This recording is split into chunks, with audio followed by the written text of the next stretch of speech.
That's right, Vinny. Who are these Creepos? It's a segment we do every week on the Creep Off. Do you know why we do this segment, Vinny? Because we're the best. We are the best true crime show out there. And we can say that till we're blue in the face, and we do. But we all day. I say it in my sleep. Oh, my wife says, Carl, enough about the Creep Off being the greatest true crime show. I'm like, no, I'm not even done yet. I'm Carl, not close to done yet. Who are you kidding? You don't even mention the Creep Off on your other show. She has no idea I do the Creep Off. She's like, where do you go on Mondays? I'm like, don't worry about it. Don't worry about it. Doesn't matter. Speak when spoken to. You. Now sing. We can talk about how great we are until we're blue in the face, Vinny, but we need to prove it. And I'm petty enough to do that one true crime podcast at a time.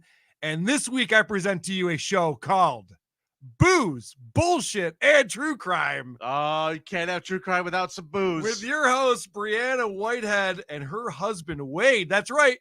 We have a married couple. This is according to their Instagram page. True crime podcast featuring drunk married couple Wade and Bree. Tune in every Tuesday for gnarly murders and spooky stories. Again, with the fucking spooky stories. Why do people think that spooky stories are true crime? Why isn't paranormal shit not its own goddamn category? That's a great question. Maybe one that you could ask a subreddit on a Monday night sometime. I don't tell people what I do on Monday nights, Carl. I'm trying to figure that out. You are listening to Booze, Bullshit, and True Crime. Okay, I'm Bree. I'm Wade. I'm going to talk about some gnarly shit. Pretty good intro right there. I can already tell you this is going to be a professional show. They're buttoned up. They're ready to go. They're going to talk about some gnarly shit. They're going to talk about some gnarly shit. Strap in, everybody. Now, when you hear Bree there, you'll be shocked to know that she suffers from mental problems. This is an episode from May of 2020. Also, it's been a long time no talk, listen, whatever the fuck. We didn't record last week. Yeah, and I didn't even know that we didn't. I am going to be honest. Everything with this coronavirus, having to quarantine for so long on top of like all the present issues already existing in my life kind of came to a head last week, and I was very overwhelmed, and I might have had a panic attack. So I'm sorry, guys. I hope you understand, but it was a hard week. Oh, it was a hard week. I have a panic attack every time I come here and I see how much bigger Vinny has gotten since the previous week. And I'm still able to push through and do a show. They call me Double Down. You got to suck it up and do the show. Every week I double in size. Go fuck yourself, asshole. It's exponential, this guy. You're just a piece of shit. I hate you. He's an acidope. It's unbelievable how big this guy could get. And yet I'm able to somehow persevere and do the Creep Off. Even so, I don't know if you picked up on this, but this Bree woman, she's a real lip smack McGee. Nope. I hate that. Nope.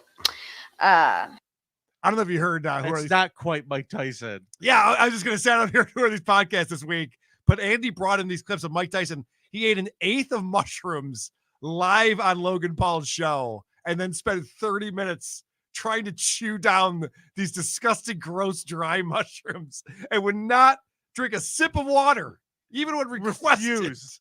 I gotta tell you, I really enjoyed this WAT. Dude, I was so uncomfortable during that. Can we? Can I bring it up on this show? Because I need to comment. Yeah, the motherfucker pulled this. I got beat up shit twice, dude. The Chad Zumock thing. This is very unprofessional. I'm getting sidetracked twice during my presentation. Who cares? It's fucking bullshit, booze, bullshit. I know. And this lady fucking lip smacking. We get it.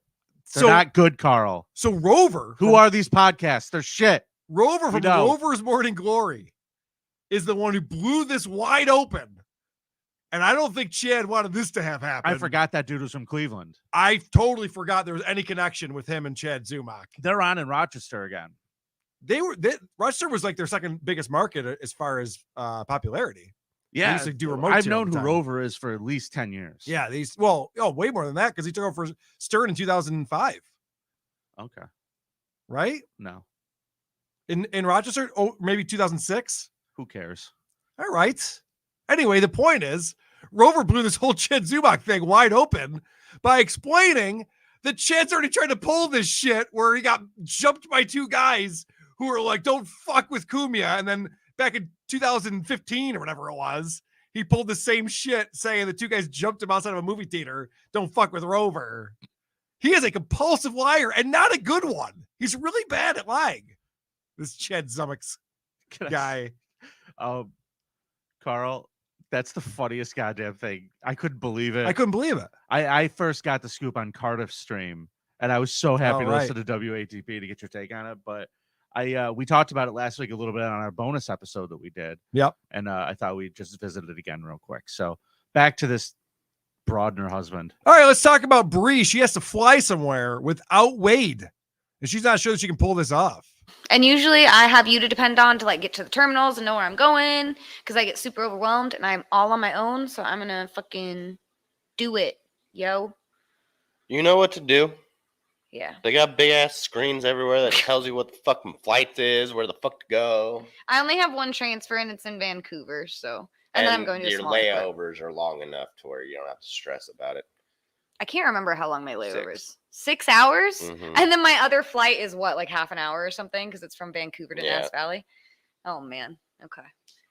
Okay, so here's what I'm noticing right away, Carl. Yeah. When these shows usually have booze or wine or something in the title, these people usually open up their first sip or something of it, or they imbibe for the first time on the show. Yep. These people were shit drunk hammered before they turned on the microphones. Am I wrong? Well, here is some evidence of what you're talking about here. It is 11:42 a.m. I have not had breakfast. I am halfway through my cup of coffee, and I have another coffee cup right next to it in front of me while we're recording, filled with wine. So happy Tuesday. And I'm just stoned. I'm that too. Mm-hmm. See, this is the thing that I'm fascinated by, Vinny. Podcasting is not as easy as we make it look. And I think you'd have a better chance at pulling it off if you weren't high and drunk while you were trying to do it. Is that what I'm fucking up? That might be the reason. That might be the reason why a lot of people are not doing a great job with their true crime podcast. All right. Note taken. Did you notice the dynamic between these two? She's like, I gotta fly there. I'm not even sure. He's just like, whoa, fucking look at the fucking sign. Fucking what the fuck, man? Fucking signs and shit. I bet you they had a beautiful wedding. You ever talk to Jess about starting a true crime podcast together? I bet she brings it up, right? She wants to podcast with you. No. You don't think that's a good idea? No. You don't think that would work out well? No. I don't think she would be into it at all. Dude, listen to that. Wade, this is the thing. This is what people do when they try to podcast and do what we do. We make it look too easy. So he would literally like steal. Oh shit, that's the wrong clip. Hold on. We make it look so easy. Watch me fuck up. I just fucked up at the wrong time, buddy. There's your goddamn fucking cringe of the week. There it is, folks. I didn't pull over my last clip onto the board yet. There it is. Watch this, Vinny. You're gonna clean this up in post. No one will even know. I'm just gonna get into the case and everything that happened on the, Berman, his missing wife, the other two cases. I'm just gonna kind of connect. And how everything's kind of connected and what's going on here. So, days after Berman's murder, police were reported that they were examining connections between Durst and the disappearance of an 18-year-old Lynn. I cannot say this last. Scholes, yeah.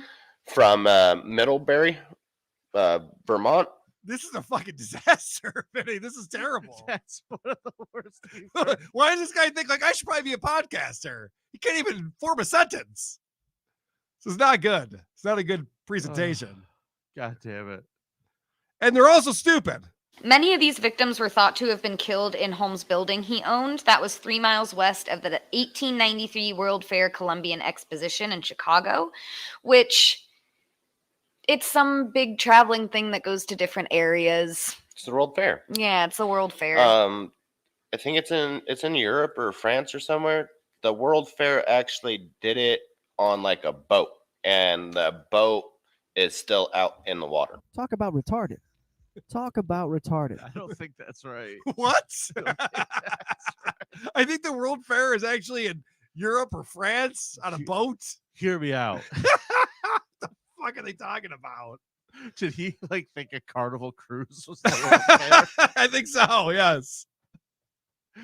Oh, these two suck. It's not good. And before they get into the true crime stuff, Vinny, it's very important to tell you. I think it's a boat. It's still out there or something. It's very important to tell you mundane bullshit that no one could possibly care about.